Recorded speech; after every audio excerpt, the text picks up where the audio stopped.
also I was Women in Data Science ambassador previously. So it's a very special opportunity for me to be a speaker in this conference.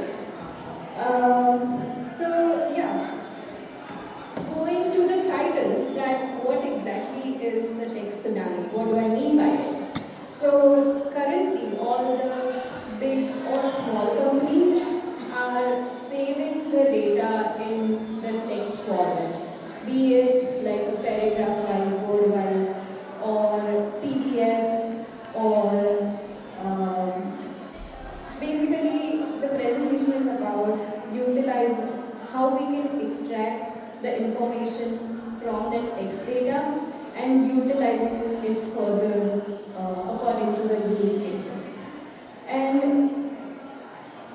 by use case, there can be different variations depending upon their requirements and stuff like that. So let's just look at a few examples of different text format or the data that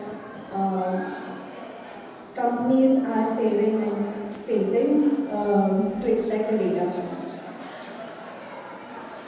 So you all must be familiar with the W2 kind of a form where we have information lying in like completely different format. It's not the table, it's a paper information. And here we have like, let me so payer's name, name, address, and withholdings, all the different information that we have. And we want to automate this process of extracting each of the element of the form correctly to reduce the manual effort, where we can use the machine learning. Next example is this invoice. Here also they have all the information about, like for example, some client is sending some invoice to a company each month with the billed information, what exactly on which date, which services was provided, and what was the amount for each of the services and the total bill. And now the challenge is, if we want to analyze this data further, we cannot use this format. We will have to extract that information and use it further and analyze it further. And that's why we need the extraction to analyze our data more efficiently. Next example, you all would have seen the Amazon reviews. There are millions of customers, millions of products, and out of those, they choose to review a product in the text format. So, if Amazon wants to give like a brief summarization of how this product is kind of performing, or how customers are liking the product, what are the pros and cons of the product, and overall wording of the product, then you need kind of an ML model to summarize it. And for example, here if you see that it starts off really well, that setup was easy, very design was sleek, but after that the GPS became very spotty and very inaccurate, frequently freezes, very disappointing. So we cannot even pick, like, we cannot do a rule-based information extraction that it was easy and positive or negative, or some words we put all together and extract the information. We would need a final verdict that the customer was actually not satisfied. So for that, we need the understanding of the language as well. And for that, we need some ML model and GenAI, which I'll explain. Another use case is very domain-specific knowledge that we want to extract information from. So you all must have used ChatGPT, which is basically trained on very generic information, Wikipedia, or it has very basic knowledge of English language in general, and it can give you the information back that in the very specific, like generic text. But now, for example, this is a policy for Anthem, and it has, and if you ask the like random question without giving this information that, hey, I have this condition, is this condition satisfy the medical necessity or not? Your model will not be able to answer because it does not have this specific information whether this policy is covering the medical necessity or not. So in the very specific domain, if you need the domain knowledge to get your answer extracted, there is another technique that I will talk further on this chat. So yeah, these are different use cases that and challenges that companies are facing right now to basically extract the information and also to use the already available data, whatever they have, how can they utilize it further. So let's break down. And yeah, on top of that, if they have one policy, there can be like multiple policies from which they want to, and each one would have different information related to it. So kind of a tsunami in itself. So let's break down this tsunami. So out of all these examples that I mentioned, most of the problem falls under the two major use cases, which is extraction and generation. So extraction is something that only extract the relevant information from the information or context that is given to the model, and it does not generate any extra words out of it does not add any extra words to add into it. It only gives information whatever is available in the form. Like for example, the first example that we saw, that W2 form or invoice information, that is something extraction. And another problem is the generation, which is basically generates the summary of, for example, those review, or generates the final or give reasoning that whether that medical necessity was matching with my criteria or not. So it is able to give the reasoning. So that falls under the generation category in the decision making. And for that, three different techniques are generally being used, which is advanced name entity recognition, which is also known as NER, retrieval augmented generation, which is RAG, and LLMs, which is large language models.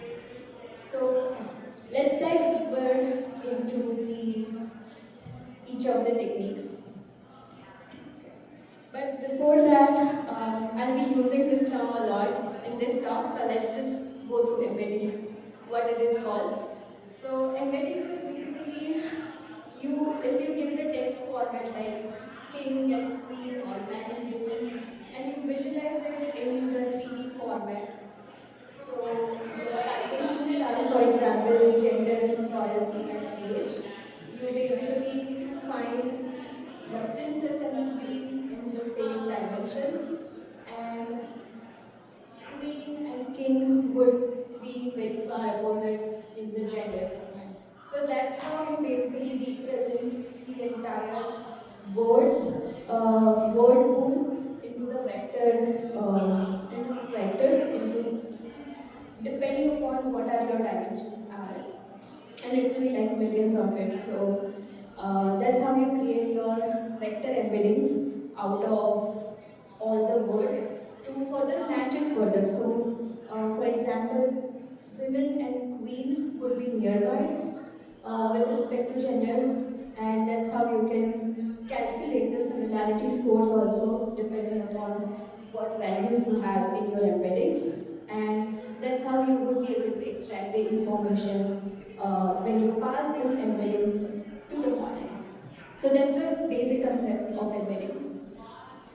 Uh, Now let's go to the NER model. So what is NER here?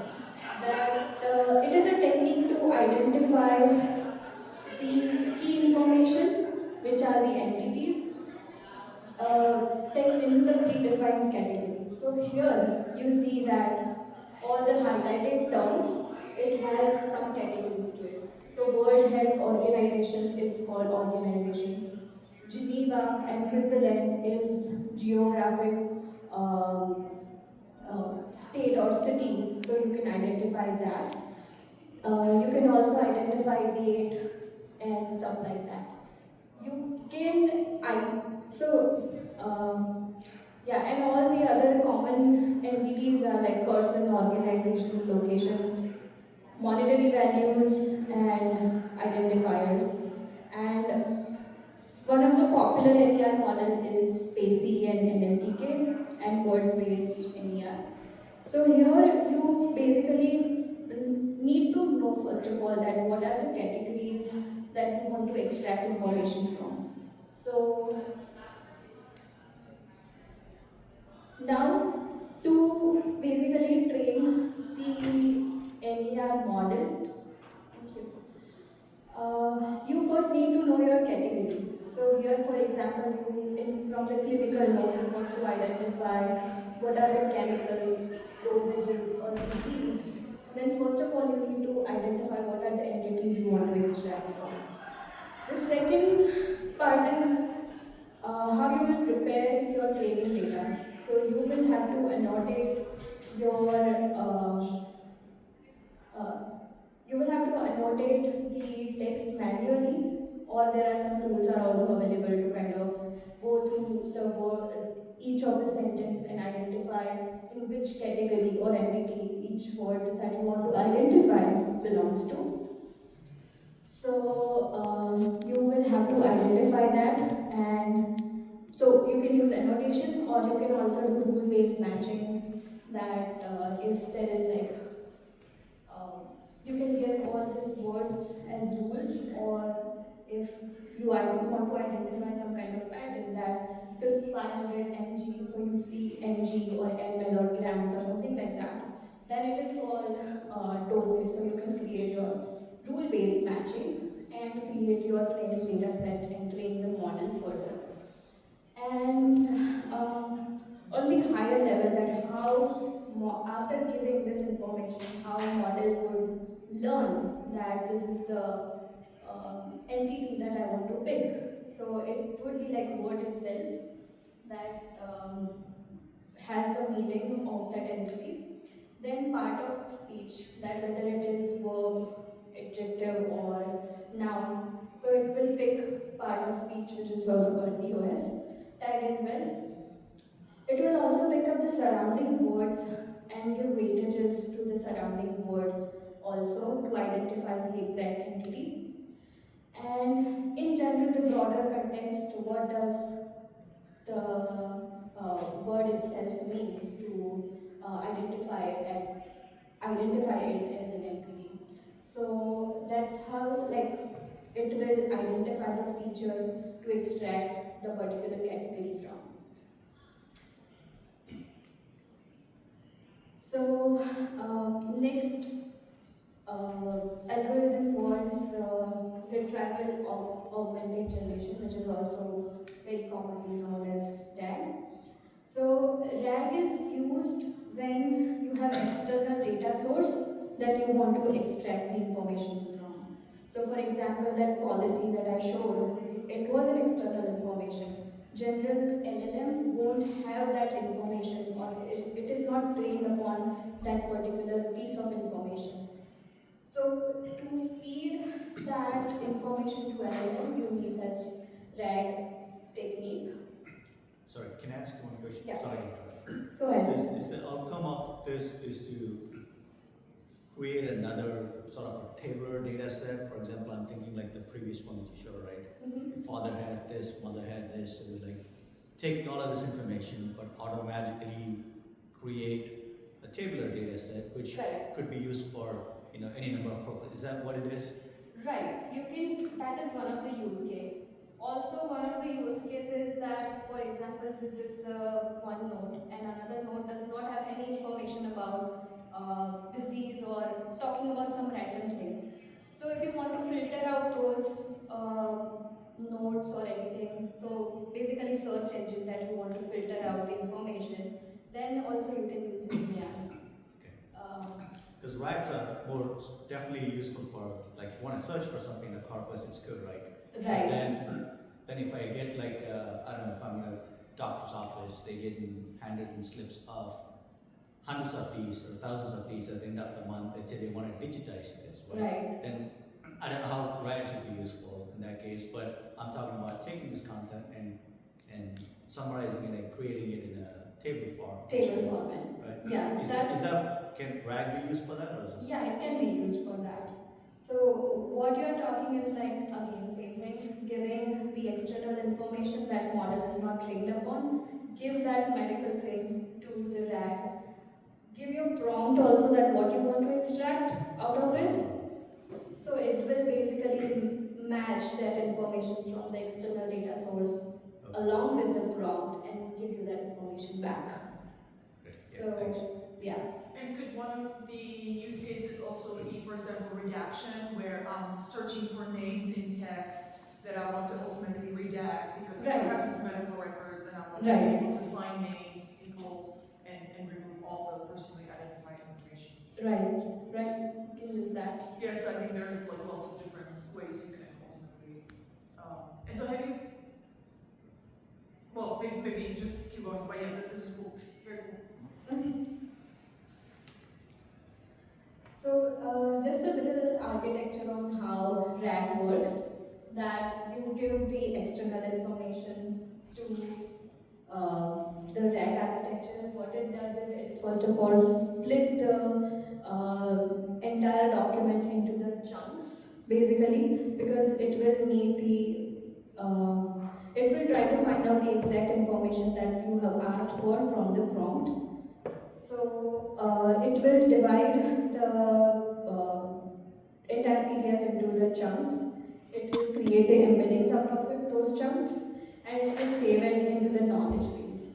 Now, on the other hand, you are passing your question to the model. It will compute the embeddings for your prompt as well. And what happens is, on top of what you have asked, it will search for that. It will perform the semantic search between your prompt and the information that you have, and fetch the exact information that you need from that particular chunk that is being created. And it will rewrite the chunk and it will create the context out of it. And that context, for example, the information that you have asked is in chunk 2. That context would be passed to LLM again along with your question. And out of that context, you will get the specific information that you need from the PDF, and that will be passed again to the user. So this is the high-level architecture on how RAG works. Okay. So the next part is on LLM. This is the transformer-based model architecture that you all would have looked at. It is based on the paper attention is all you need. So in the transformer-based architect model, you basically have the encoder and the decoder. I won't go much in the detail, but what task you can perform is like copywriting, that you want to edit some text, and knowledge-based answering. So again, you give the context to it, and from the prompt also you will be able to give the answer. So the difference between the RAG and the LLM is it won't be able to fetch the context. You will have to provide the context and the prompt to retrieve the information back. Text classification like semantic analysis, some sentiment analysis, like positive or negative reviews if we want to identify. Code generation, that it understands the Python as well. So if you write like, I want to sort it out or write me this query or whatever, it can generate the code as well. And not just the code, it also generates the text. So if you want to complete some sentences or you want to modify the sentences, it can do that. And it can also do summarization. So on the higher level, how does it work is that encoder is basically understands the language. So if you want to translate, for example, the English to French, how it will work is that encoder is understanding how the English works, so it understands this is amazing. And that would be passed to decoder word by word, and decoder would know that how to map English word to French word. So starting from this is amazing. It will create the French word for each of the words that we have in English. So that's how on a higher level the transformer-based model would work. And now, if we put together all the encoder, it will create the word model. So that is encoder-only model. And what task it can perform is question answering, sentiment analysis, text generation, text summarization, and masked language model. So you would notice that it cannot generate anything, it can only extract the information. So encoder-based model is only good at extracting, you cannot do summarization out of the word model. It can only extract the information. And then if you put together all the decoders, it will create the GPT model. So GPT model, we all have used ChatGPT, cloud-based, all the models, and it can basically good at casual task and generating the sequences. So it will give the reasonings also, it will, if you provide the context. So that would be the decoder only model. And encoder decoder model is called BART. So just to note, this is BERT, which is encoder based model, and BART is encoder decoder model. So if you want to translate from, for example, English to French, you can use encoder decoder model. So these are the key differences between all the three of the kinds of the model. So you can identify based on like what you want to do, what is your use case, and then you can pick your model accordingly, like what is, depending upon what is your use case. And now at the end, AI project lifecycle. So first of all, as I just said, you have to decide your scope, that what is the exactly use case that you want to handle. Is it whether it is information retrieval, you want to do text generation or summarization, what is your end goal? You have all the data, but what is your end goal? What do you want to do out of it? Because if that is not clear, then you will not be able to choose what is the exact model that you want to use it further. So, and as the next step, if like after you decide the scope, you decide the model, in the transformer-based model or in the models, all the models are kind of really doing heavy lifting. It's not easy to train the model from the scratch. So the decision comes as like you want to train the model from scratch or you want to fine tune it. So, or there is another way also that you can do few shot learning. So basically you give a few examples to the model, it learns out of it, and will give you the result out of the example what it has learned, right? So that is the decision that you make when you decide the model training part specifically, and then adapt and align the model. So you need to create an experiment with different prompts, what is working best for your data itself. Then, if needed, you need to fine tune on your particular data and the specific task itself, whether it is question answering or summarization. You need to provide a few examples to learn the model on top of whatever it has learned in the generic data. For example, there is some finance thing that you want to summarize, that you need to give that examples to the model to fine tune it on top of the generic data that it is trained upon.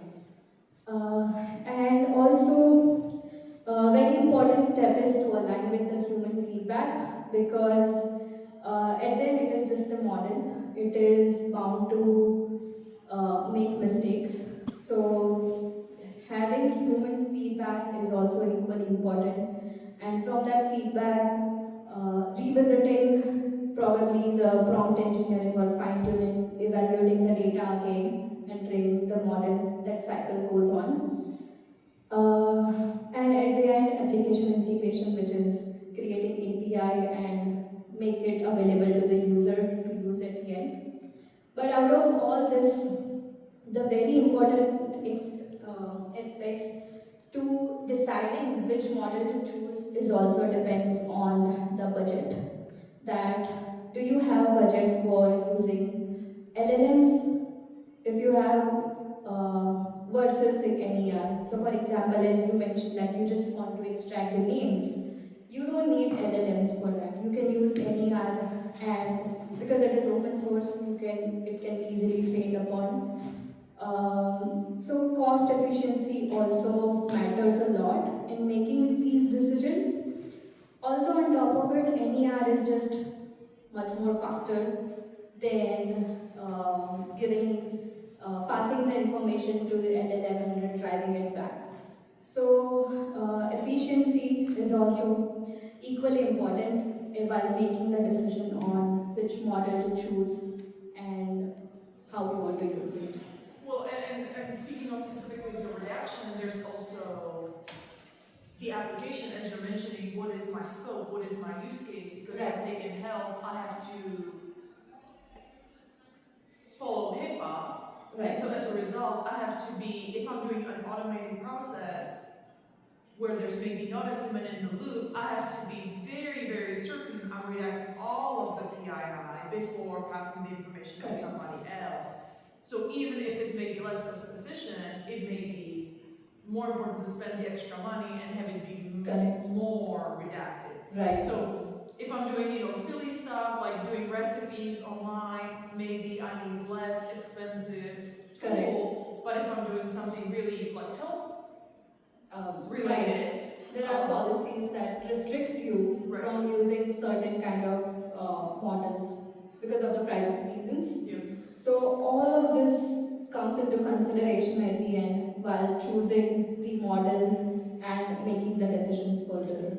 So that goes into the entire AI project lifecycle. So even more than the data, identifying the scope and the model is kind of a tricky task in this entire cycle. So, yes. I have a question at the application integration step.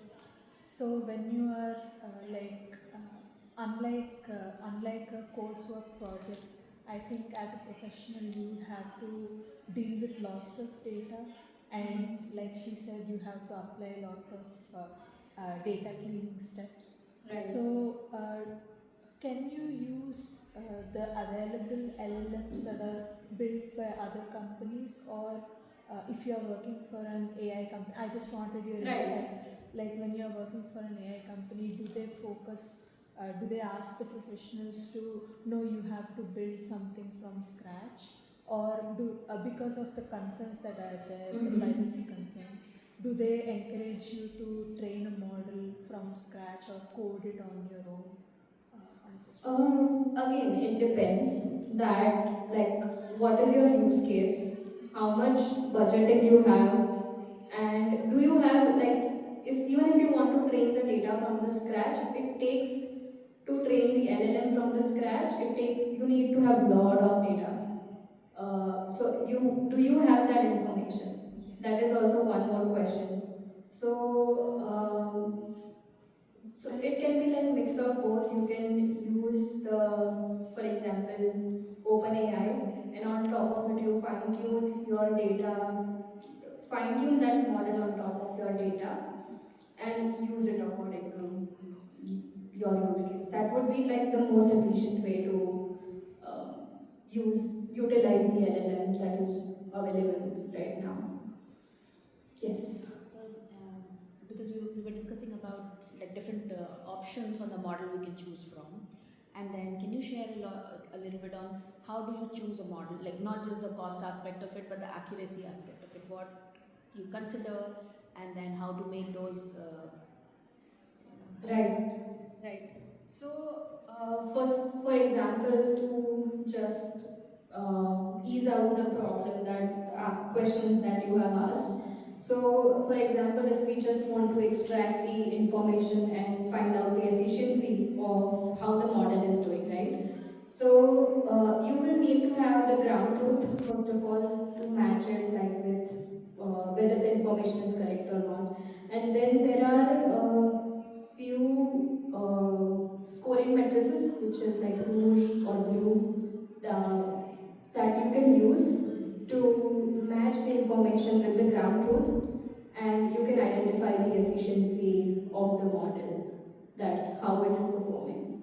And then it does take, because in the traditional ML setup you have Right. very defined output, like if it's a classification or a regression you would know Right. the exact values, but in case of output from a large language model or you would not know, it could be out. Yes, Similar it output is a little painful process. First of all, like you need to know your ground truth, so you probably have to go through some manual review and match that ground truth that you have with the extracted information. And but there are a few matrices, rouge and blue, to get that score, efficiency score, just like precision and recall that you use in the traditional ML classification problem. So just the efficiency numbers, or there are more? Like we have precision and recall there. So is there just efficiency, or there are more to it? So that is, I'm not getting your question. I'm saying, and like you talked about what are these matrices? Like, does just they give us like the ground truth has been matched in a scale of 0 to 1, or is it like a black and white 0 or 1? No, it will be between 0 to 1. So it will give you like a score, just like for each output. For each output. Not each output, in general, like how the model is performing, right? There will just be one like an accuracy measure. accuracy measure, yeah. So, yeah. Yes. I have a question. So this is regarding how it is different in a company versus like in a coursework. In coursework, we use Python libraries and Jupyter and PyTorch Right. with respect to the project. But the data sets that we get are from Kaggle, Right. which are mostly cleaned and everything. Right. But when you work with something like PDFs, and I just wanted to know how does a company, you can say whether a startup or a big company, how do they, based on their budget, like which storages do they go for? Like, is it a separate company altogether, or like where does the data engineering part come in to your data scientist role? So, where the data engineering part comes in. So, when you have trained the model and have decided all the steps, like how you want to pre-process the data, you have done that pipeline. That and what exact you have also DS team also decides like what data should be passed into the model to get the output further. So that entire pipeline is decided by the data science team, and where the engineering team comes in, that they want to now the last part is where the engineering team comes, that they create the API of the model, and they also decide the flow of how the data is also coming in the batches. We want to run the batch processes in the for the model, like whatever data comes in altogether. So that's where the engineering team comes into the picture to deploy the model into the production at the end. So this three steps mostly is decided by the data science team, creating the entire pipeline or flow of pre-processing. Post-processing also is decided by the data science team to refine the output further, and the integration part, the flow, the batch processing, how many data points should go into the LLM versus everything. So that is being decided by the engineering team. Yes. Now that we're talking about it, do you have do you use any cloud-based services to do these things, or it's everything you have set up? No, we do use cloud-based services. You can like use BigQuery, Vertex AI integrated to extract the data from the cloud storage, query it out. So different companies use different services. So yeah, but they do like companies generally do use cloud-based services. Like Azure. Sure. Yeah. Yes. When you evaluate the model, when do you decide that, or how do you decide that it's good enough and ready to be released to the public or to production? Right. So for that also we again it goes back to the scope, that for who are the user and how sensitive the information also to extract the data, like how sensitive the information is also that we are extracting, right? So if there is any medical thing that we want to and we want to summarize the clinical note or something, it needs to be super accurate. We cannot mess with it if the nurses and everyone is using it at the end, right? So that would depend on the use case, I would say.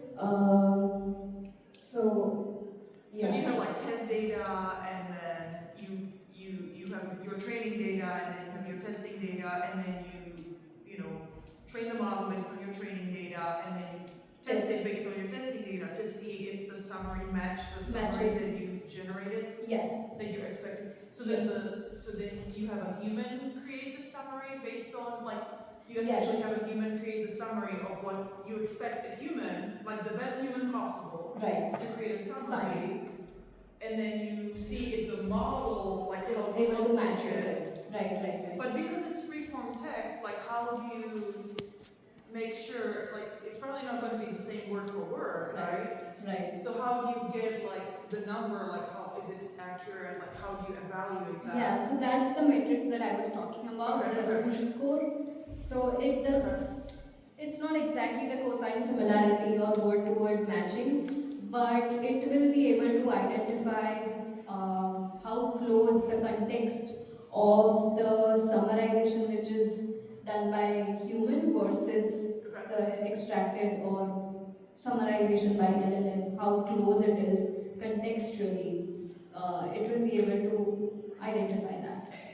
And then within a summary, there's also some things that are going to be maybe less important, and some things that are going to be more important. Like if I make a 10 millimeter, if I'm talking about some drug, for example, and I want 10 millimeters of a drug, and the summary is 100 millimeters, that's going to be very different. Yes. Versus if I use like one word different than like what a human.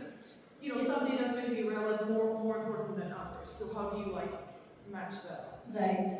So along with rouge score, what companies usually also perform is like hallucination checker Okay. and grounding, that whether the output of the LLM is putting the words out of the context or not, or matching, or kind of verifying the information that is in the context is matching with the summary that is given by the LLM or not. So hallucination checking and grounding usually helps in identifying such mistakes that are made by LLMs. Yeah. Okay, yeah. So I was just thinking that, some are going to be like really grave errors, and some are going to be maybe small Small errors that errors. are just like, Yeah. this is good. Yeah. So, if I may add, there Yeah. are like new techniques now, which is post training of your large language model. Okay. And what they do is they train it like moreover using reinforcement learning. So, they have, let's say, in your use case where 10 ml summarized as 100, so they will check for safety, reliability, accuracy of the information. Right. And if it is low, then there is a post training off of the pre training. So in pre training your model has learned the entire language representation, and it post training it will create human annotated data and it will pass it back to the model. So certain checks, like she also mentioned, right, will be performed, but those are through reinforcement learning, and there is a penalty on the model. So if it makes such critical mistakes, which are even numerical errors, then it has to keep on re-guessing the answer till it gets the perfect score. And then once it learns that, that's how the thinking is introduced recently. So that's how they can actually think and get to the final answer. So let's say if it is a mathematical example, 2 plus 2 is equal to 4. Using language representation, it does not understand that it is addition. But if you give it an answer 4, then looking at 2 plus 2 and the answer 4, the model actually learns to figure out how the 4 came out in the picture. So such type of tricks are there which actually improves the results. It's called chain of thoughts. Yeah. Chain of thoughts. Yeah. That you give it to model to kind of go like make the model understand how human is also thinking. Exactly. The thought process and the steps. So the process is more clearly defined Defined. within. Yeah. I'm so sorry to interrupt, but we are out of time. Okay, no, I'm good. We are almost done. So thank you all for attending my session. I hope it was Do you wanna helpful. go through the like couple of last slides quickly? We don't have time. No, It is I'm time. good. I'm done. Oh, done. I'm Okay. done. Okay. Nice. Thank you. Nice.